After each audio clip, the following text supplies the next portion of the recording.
Hey everybody, and welcome back to We the Revolution. It's Act 2, Day 5, and as you can see, the common folk really don't like us too much. But hopefully that's not too bad. I think this day is just some minor tasks. Yes, some minor cases to deal with in this day. Oh, but there is a bit of news. Dear Judge, this evening we will be holding a ball on the outskirts of Paris. We have invited only the brightest mind of France, the better part of France, the brightest minds of France, the better part of France. And your presence is expected. My associates and I have something to tell you, something important. The cart will be waiting outside court. From Clement Renard. I don't like this. This sounds like a setup. I don't know why you popped up for me to view. That's fine. I know why it popped up for me to view because I clicked on it, but I don't know why it was highlighted. Alright, so let's see if we can't get the common folk to like us a little more here. Matthew Baynard has been gossiping at the tavern on Rue Saint Martin, telling anyone who cares to listen about his sexual relationship with Luc Haylet's wife. The investigators have established that he was most probably lying. Not a crime. Well, the common folk did not like that. Denise Asselin, a elderly woman and former prostitute, runs a brothel in her small apartment. 4 girls from the country were working in turns in 2 rooms. During the investigation, they complained that Asselin paid them only a few francs per night and fed them poorly.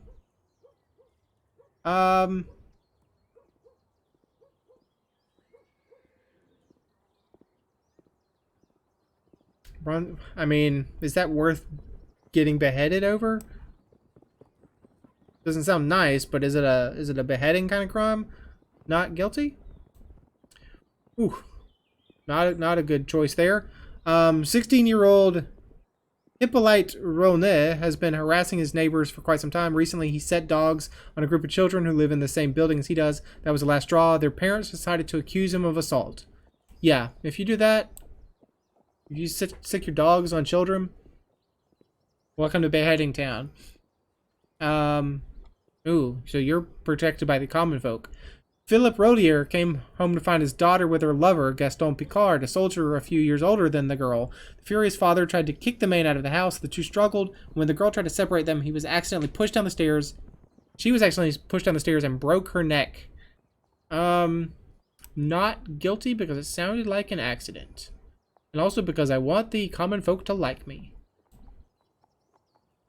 Marianne Garot's little boy died, probably as a result of being beaten. When she brought her son to the doctor, the only thing he could do was declare him dead and call for the guard. When investigators inquired about the location of the child's father at the time of the incident, the suspect refused to answer. I mean, on one respect, it sounds like she's defending a potential murderer, child abuser. On the other hand, I mean, she could be threatened. Like, she could be being abused herself, so I really can't. Oof. We may have to redo this this day. This is, we may see what the end with the game over screen looks like if we keep doing this. Private Antoine Réault was bored, so he took a stick and started drawing a fleur-de-lis pattern in the sand in front of a tailor shop his wife was visiting. His colleagues from the National Guard, who were patrolling the area, caught him red-handed. Not a crime. You do not have any more cases today. Look at how bad the common folk are.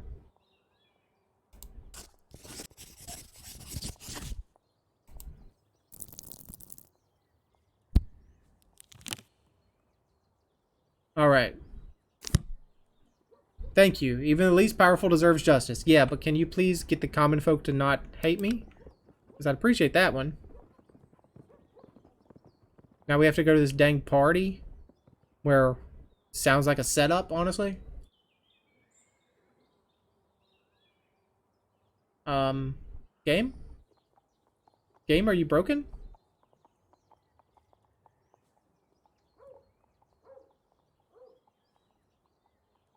Like, I hear things, but I don't see anything? Game? Oh, there. Excuse me. Okay. There's just a black screen that it wanted me to click through for some reason. Good day, citizen. I'm here to take you to the ball. Why are you so sure that I have the intention of going? Should you resist, Citizen Reynard has asked me to tell you that during the event, he will reveal the name of the person who murdered your child. I thought we knew it's the Archbishop, right? What? I know very well who did it. I sincerely doubt it. The carriage awaits you, citizen. You really have nothing to lose, so please follow me. I don't like this one bit, you guys.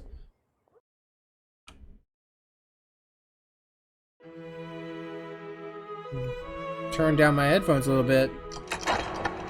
Sorry, this is a little loud. Hopefully it is over quickly. Look at all these people in masks, so we don't know who they are. So they look. We don't have a mask on. They know who we are, but we don't know who they are. It's definitely an ambush. Yeah, look at this. The scowls, the scorn on their faces. Never trust a man in a ram. Thank you for accepting our invitation. Mask. That's why everyone hates aristocrats. I didn't really feel like having a choice. I don't like the fiery poker either. Thank you anyway.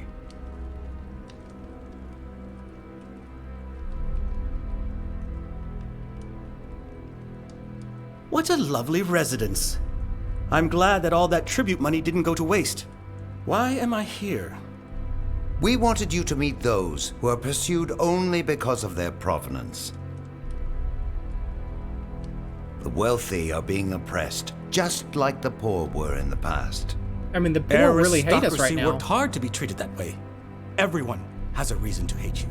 The same propaganda slogans all over again. Once we're finished with that revolution, can we kill all those who are now trying to get rid of us? No. Good luck. Maybe you'll meet the ones who killed my child. I must admit that we weren't entirely convinced whether we should take part in that murder, but the offer was just too tempting. You're admitting to it, What is Reynard? that supposed to mean? I personally think that our disguised partner overestimates you. Yet he wishes to cooperate with the judge of the tribunal. He has also reassured us that he doesn't intend to kill any other member of your family. He killed my child? You did that? And you just bring him to See how me, powerful we, like, the show him Highborn, off? have become since you forced us to unite. We will play one single game of dice, you and I. We will play for the fate of the man who betrayed your family and helped us kill your child. We will murder you, Reynard. I will not play your games, Reynard. I will not play your games, Renard. You are as weak and mediocre as your father.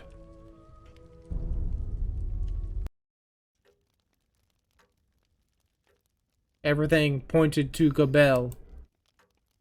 If it was really Reynard who was responsible for my son's death, then I should not have started a war with Gobel.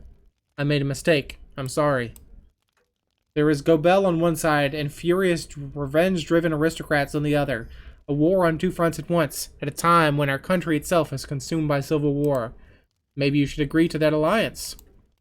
I would not ally with the murderers of my child. You still have another one. Who's that? I will not do it. Oh, you still have one other child? Is that what you're talking about? You still have one more, boy. It's your life, but I would prefer not to bury any more of your family. After the ball, you cannot change this event, so everyone dislikes us except for our dad. You're enjoying yourself at the ball. While you were enjoying yourself at the ball, your family went out on the town. We weren't really enjoying ourselves, I guarantee you that.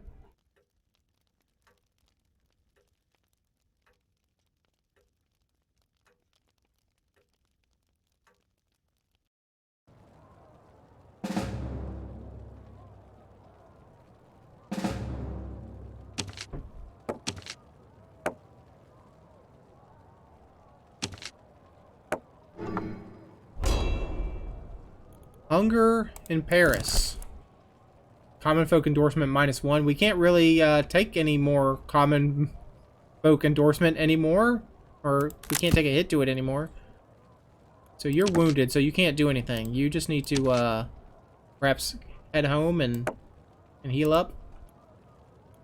And you guys are blocked because you're fighting. And there's some diplomats. And there's the muscadins. So it's not looking hot right now, honestly. But that's all I can do. Let's see what the intrigue is. The rejected son. And Goebel narrowly escaped. Perfect intrigue. Common folk +2, aristocrats +2, revolutionaries +2, reputation +4. Okay, I'll take the common folk +2. With one swift move, Goebel cut himself off from his past. Gerard Bultine wanted to meet him in person, but the Archbishop repelled him. The Archbishop repelled him, calling him a traitor and a fraud. I doubt that he will admit to fatherhood. Bultine is all alone, and we would gain nothing by involving him in our plans. And Goebel slipped through our fingers. During a gathering of the convention, he announced his resignation from the Holy Orders.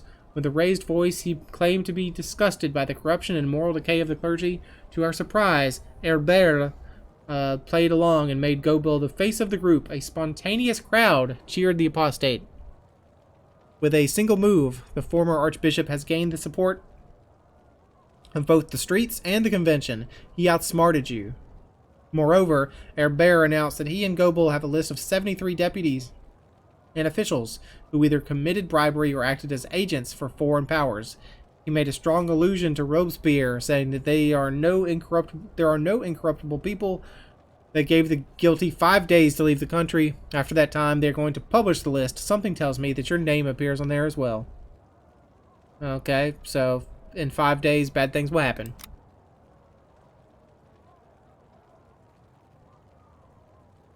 I guess that's it then. End the phase.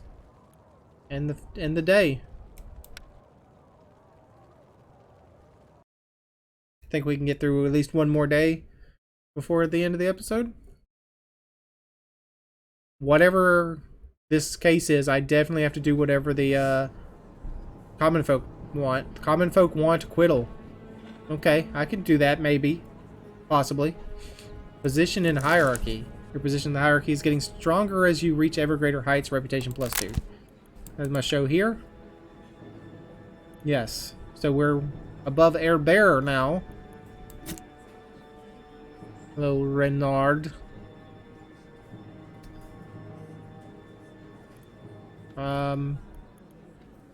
Okay. Now, who is this? We've never met this person. Screw you, Renard.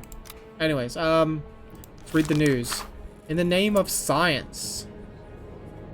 There was no miracle, and no infernal or heavenly powers were behind the vanishing bodies. It was merely young and inquisitive people. As we were able to establish, the bodies were dug up by medical students who wanted to examine them and conduct experiments that would be impossible with living subjects. We may be glad to see such hunger for knowledge, but is this the right way? And there is the danger that if the families learn the truth, they will surely not share the youngsters' enthusiasm. Warn the students or forbid such practice. Allow the experiments to continue. No, if you want bodies, you can pay for bodies. I'm sure someone will be glad to give their body over to medical science if you just pay for it. Forbid such practices. Hopefully that's the right idea. Alright, so we didn't get any indication what that did. Let's just check here. Oh, no, excuse me, wrong thing. If we acquit you, it's not great. It gets us a little bit. If we death penalty you, we're dead. So we definitely have to acquit you. I don't care what the situation is, what you're accused of. You have to be not guilty. It's just that simple. So let's see, how long do we have to wait? Are any of these global modifiers hurting our position with the common folk? So in 1 day we'll lose this one, so the common folk will fall by 1 because it's currently boosted by 1.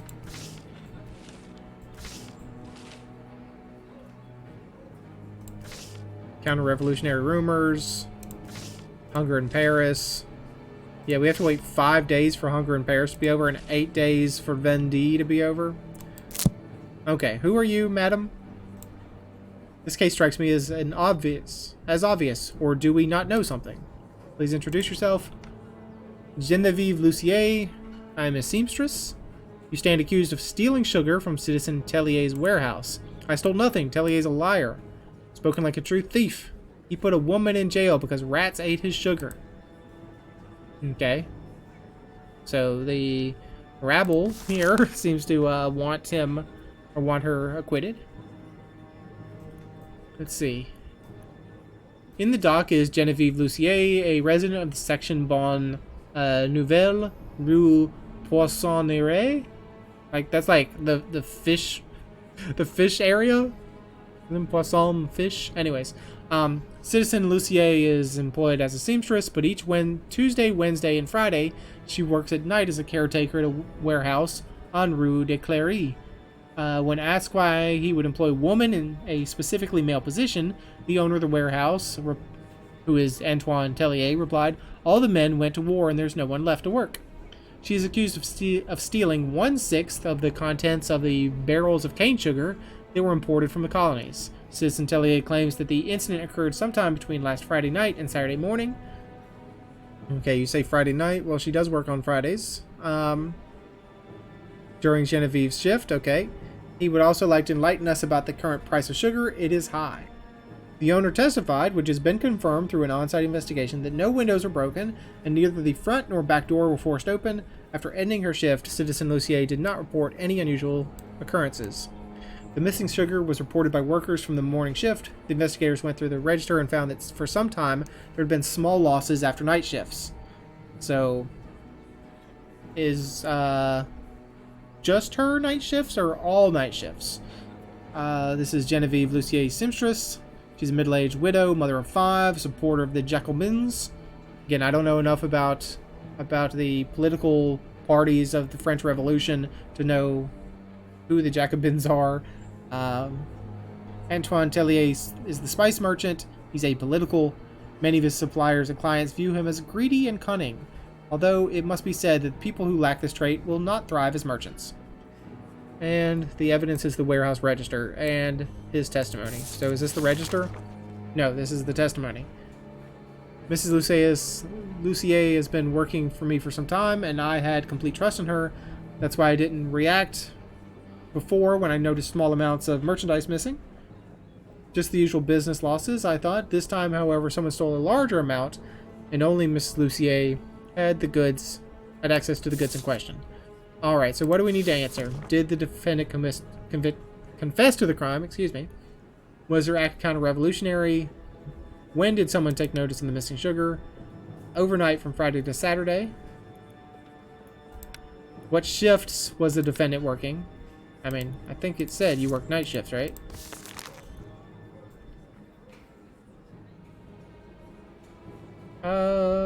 Well, it doesn't say. Each Tuesday, Wednesday, and Friday she works at night. So yeah, we've answered that. At night? Did anyone try to explain the regular losses in the merchandise? No explanation. The employees were physically weak. The warehouse was poorly lit. Okay, madam. Oh yeah, we have to unlock the questions, of course. Motive, offender's personality, extenuating circumstances, accusation, evidence, and testimony.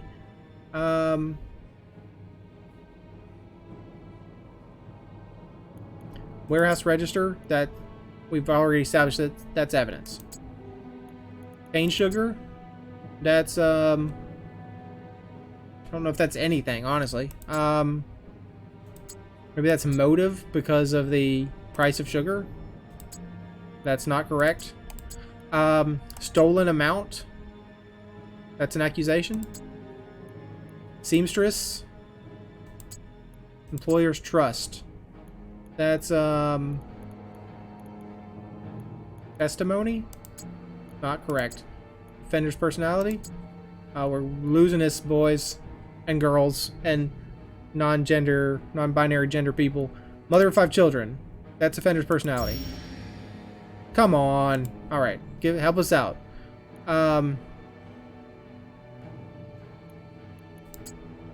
Extenuating circumstances? Oh, this is not good. This is not good. What questions do we have? This one. We have this question. Is it possible that this is not theft, but simply the typical loss of merchandise? I don't know, but the fact is that it's dark at night, and Tellier doesn't like the idea of buying additional lanterns. It's easy to stumble or slip on something. Do you often see the carrier stumbling on something? Sometimes, but I usually steer clear of them. Could it be that someone spilled the sugar that disappeared? I don't know, but if one of them accidentally dropped a barrel and spilled its contents, he surely wouldn't admit to it. Of course not. They'd accuse the poor thing. Alright, well, you know what? That's all the things we're asking today. It was dark? No. No. There we are. We're done. We're done. We mucked this one up real bad. Acquitted and get out of here. It was the worst case we've ever sat for. But it's the speediest trial known to man. The verdict in this case is not guilty. Please release her. I'm sure Tellier will survive this sly dog. You can't put compassion over justice. No, it's justice. You said this is counter-revolutionary? You're a liar. You're a liar, Tinville. Common folk +5. I'll take it. Influence points +1. We were at 3. Not a good spot to be at for influence.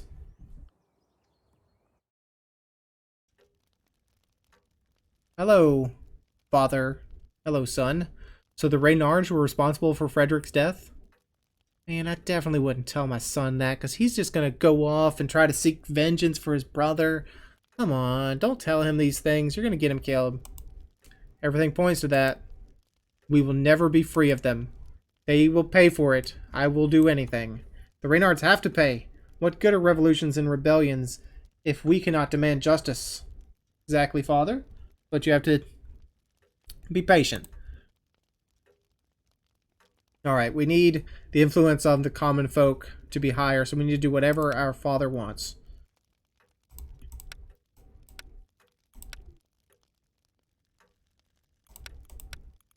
Let's go visit his grave. Let's go tell the boy that we will seek vengeance.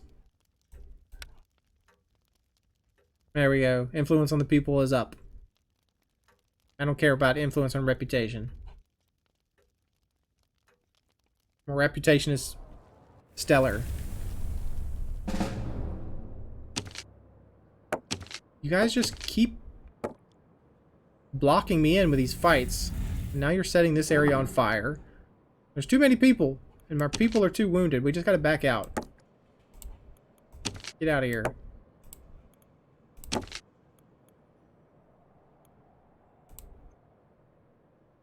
All you can do is lure enemy agents. Don't know what that means.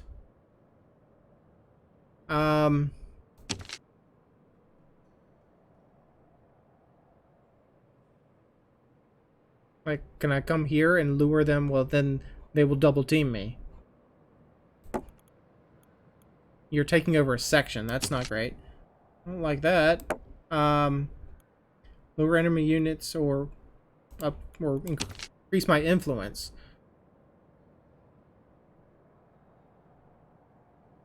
All I think I could maybe try to do is fight this guy. Okay, let's end the day, please.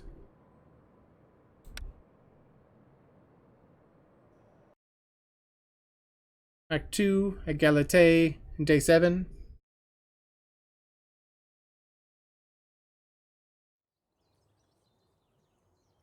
I tried to stop him, but that rascal kept fighting and was going to yell so loud the whole court could hear him. Let's go ahead and end the episode here, honestly, before we get into this. I think that's the best stopping point. So, thanks for joining me. Hope you enjoyed it, and hope to see you again next time.